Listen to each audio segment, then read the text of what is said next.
Check natin kung malakas yung palo ng driver ni Patrick no. Sim 2 Max. Tingnan natin kung nasa driver ba yun o nasa pumapalo. Ano yung shaft niya? Ano yung shaft niya? Ewan ko.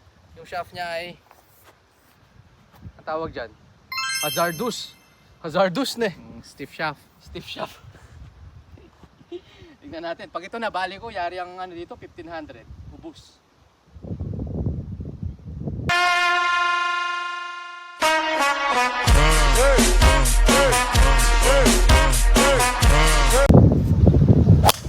Uy! Layo oh! Ayaw, umabot dun oh. Sumo nga Pat. Saan bumagsak? Pakita mo, pakita mo. Sa may puno. Ayos no. May powers yung ano mo ah. Ayoko na, baka masira ko pa. Bahala ka na dyan. Baka masira.